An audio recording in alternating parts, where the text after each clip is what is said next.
Today we're going to go over how to create an app. First, log into the app dashboard. Here you'll find the 5-step process where you create your application. Step number 1 is functionality, where you customize your app tabs. Step number 2 is content, where you customize your app's content. 3 is appearance, where you make it look professional and how you like it. 4 is the preview step, and 5 is where you publish the iTunes Store. So before you begin creating your app, you should always go to your client's website to see what you can create for them. See what kind of content they have that you can use. So from here I can see they have a lot of good images I can use, multiple locations that I'm going to input, as well as some other good info such as their address, menu, and reviews.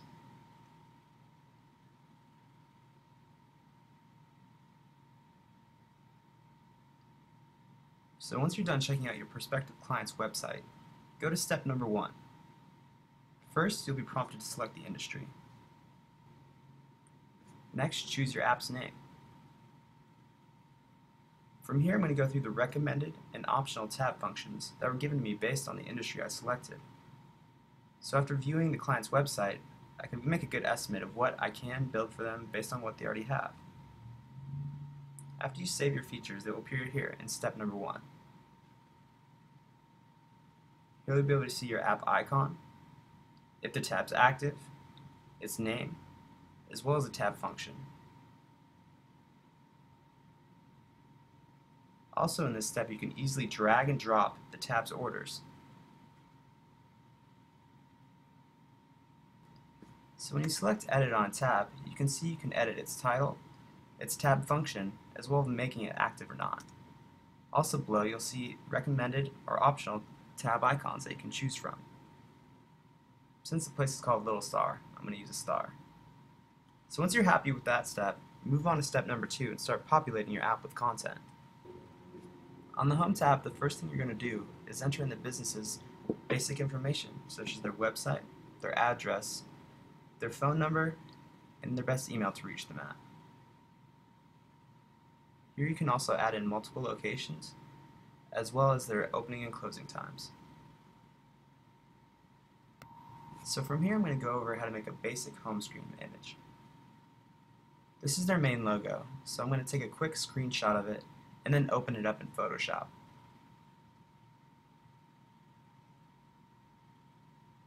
From here I'm going to copy the image and paste it onto our recommended size for an iPhone, which is 320 by 460. I'm going to quickly transform it, select the background color, and then fill in that white space. This is just a quick example, so I would recommend spending a lot more time on it than I am right now. This is what really brands your app. It's the first thing your client will see when they open it. So I'm going to save it as a PNG and upload it. Here you'll see your newly created Home tab. Also, there's the option to upload an iPad version, which is double the size.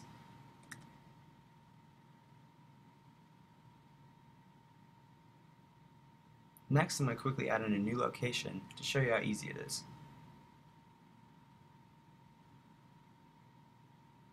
Now when users open the app, they'll have the option to call whichever one they like, or get directions to whichever location they're closest to. I can also drag and drop the order of these tabs as well, and choose which buttons I want on the home screen. As always, save your changes. Next, I'm going to move on to the Menu tab, where we're going to enter in all the content that we want our clients to see. First, I'm going to set the global background color that I want throughout. As always, save your changes. Next, I'm going to add an item straight from their website. So I'm going to show you, I'm going to quickly copy and paste this.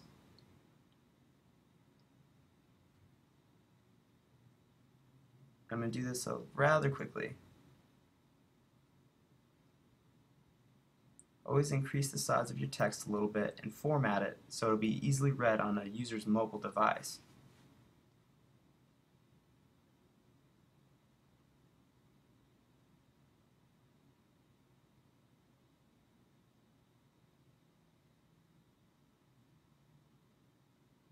Make sure it's active and save your changes. Here you'll see a section where you can input a thumbnail image. I'm going to quickly make one of those. So I'm going to go ahead and stay with the original logo we've been working with, although I would recommend getting a little crafty with it. I'm just going to go ahead and copy and paste that on there and size it up so it fits a little nicer. And then you'll see where you can upload the image, and now we have a thumbnail icon. I'm also going to go in here and include an image within the info tier. Now I'm going to size it up how I want it, and then after I get it how I want it, I'm going to, guess what, save my changes.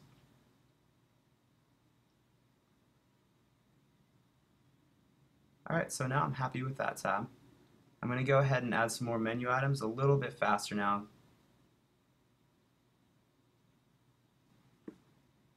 And you'll get a better idea how this all goes together once we get to step number 4, the preview step. So after I'm happy with my menu items, I'm going to move on to another tab, the tip calculator. Some tabs only require a background image, such as this or the Submit Photos tab, for example. So from here, I'm going to quickly create a background image. It's just the same size, 320 by 460, and then I'm going to save it as a PNG. I'm going to upload it and save my changes. So now I'm going to go to step number 4 and give you a quick idea of what we've already created. So here you'll see the home screen image that we've already created, as well as the menu items we've already inputted. You can check them out, see if the text looks good or not. Alright, so I'm happy with that. So I'm going to go back to step number 2 and keep adding in content. I'm going to go over how to create a GPS check-in tab. So first, add new coupon, give your coupon a name, and then fill in the information about it. Give it a start date, do you want it at all the locations or not, how many times do you have to check in to receive your coupon, can it be used again, and make it active. Also give the coupon a brief description. After that, as always, save your changes.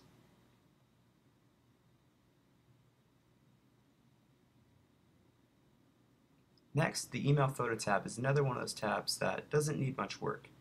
Enter in a description of why users should submit a photo to your business, and then you need to create a background image for it. So I quickly grab an image, I'm going to open it up in Photoshop and put it back on that 320 by 460 image. I'm going to resize it. I would also recommend spending a little more time on this than I do. And I'm also going to lower the opacity because there's going to be text over this image, so it needs to be easily read. After that, save it as a PNG and then upload it. Next, on the Events tab, I'm going to set a global background color, the same one that I used for the Menu tab. I'm going to make sure that the auto inactivate, meaning when they pass, they automatically delete from the app, and I'm going to click Add New Event. Here, fill in the basic information about your event. Give it a time, a date, a name, and then make it active.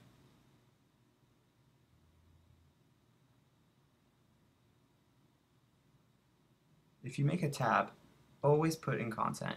You can never have any blank tabs within an app to get it approved by Apple. Here I'm also going to grab a quick image to make this event pop a little bit, and then resize it to how you want.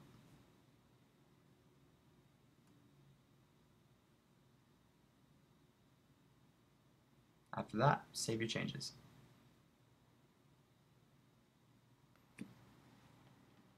Next, on the Locations tab, most of this information is already going to be inputted from the Home tab, so all you really need to do is insert a background image. Here's the Gallery tab, where you can either upload your own images or simply integrate your already existing Flickr or Picasa accounts. Next, the Fan Wall is a very easy tab. All you need to do is upload a background image with a high level of opacity, so users' comments can be read over it. Facebook is easily linked in through a Website tab, so I'm going to quickly grab that information and just copy and paste it. So from here I'm going to move on to step number 3, Appearance. Here you'll be able to select from our classic design or our new premium designs. The premium designs take a little bit longer, but they're much more highly customizable and they look better. So I'm going to select the premium design for this example. Next, you'll be prompted with optional templates to start with. So from here, you can choose one that you like, but keep in mind that all of this is editable.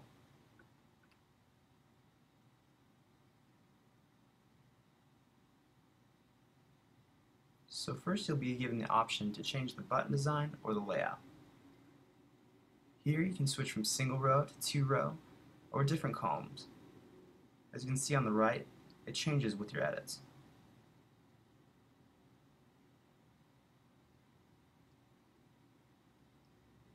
Next, I'm going to go ahead and select a button. You can either select no image or upload your own. We have hundreds to choose from. Select one that you think best fits the theme of the business you're working with. As here you can see, you can upload your own custom button. I'm particularly partial to the no image though, so I'm going to stick with that for right now. Next, edit your app icon's color. Here you can choose your tab color and also the tab text color as well as the tab font. You can also have the option to not show text at all. Here you'll be able to select the header as well as the global header. The launch header is the one that is on the home screen.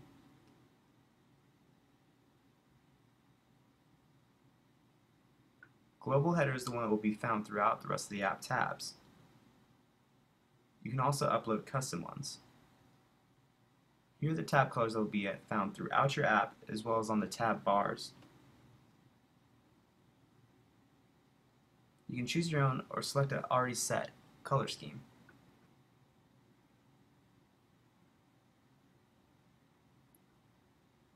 Finally, choose a button that you like or upload your own.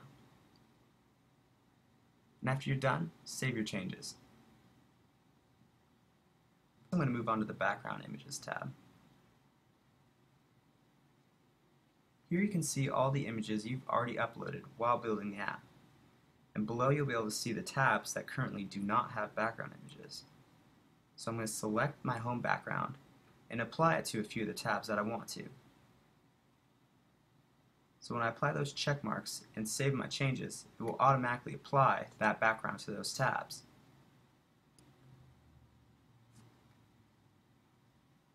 Next, I'm going to add it to a couple more of my tabs. Always make sure all of your tabs have backgrounds. Plain white backgrounds are a no-go with Apple. So now you can see all of my tabs have backgrounds. All the way at the bottom, you'll be able to select your slider images. The first one I want to be my home screen. And next, you'll be able to see how you have 4 more optional ones. So I'm going to quickly create some good looking slider images for my app.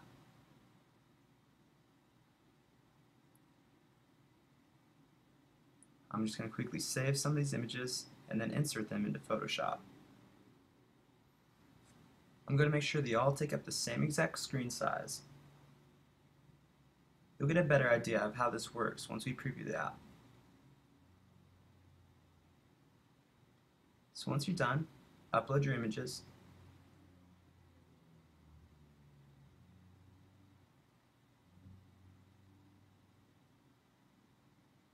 And then when you're done with that, apply them at the bottom.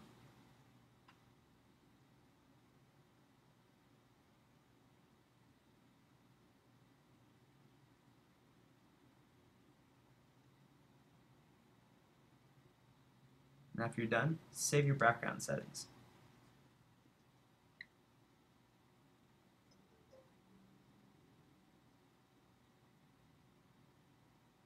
So from here you can also see how you have the option to add in the iPad version of everything you just created. Also here in the app layout, you can edit each button individually to make them all look different or give them all a custom icon. So now that we're pretty happy with all of our content and our appearance, we're going to move on to step number 4, preview. Here you'll be able to see how the sliding images work nicely and really make the app pop.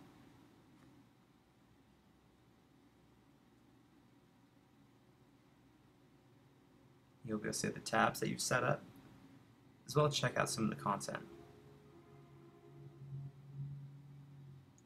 This is a great tool to use back and forth while you're building the app to make sure it looks good.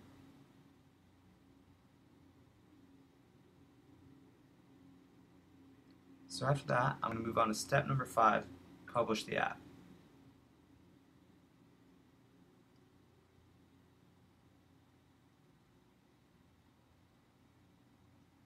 First, I'm going to make an app icon, which is size 512 by 512. And I'm going to stick with that same logo that I've been using the whole time. I'm just going to copy and paste it, and then size it up to 512 by 512, save it as a PNG, and then insert it.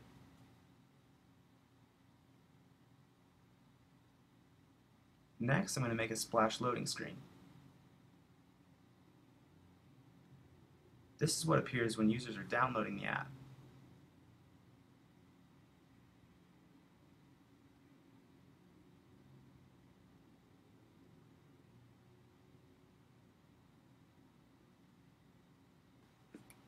I've already inserted a couple screenshots from my iPhone, and here you see the splash loading screen. Next, simply fill in the app keywords, the app description, the contact email, and the website for the restaurant. From here, you're going to publish the app. After the app is live, you can send push notes through the Messages tab up at the top.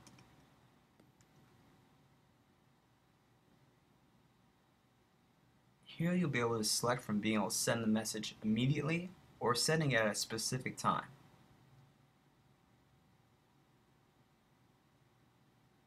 If you want to send it at a specific time, just press send and it will automatically send on the date and time you select.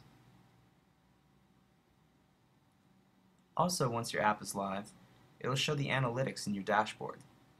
Simply click on the Analytics tab and you'll be able to check out all the downloads you've had from the Android and the iPhone marketplace.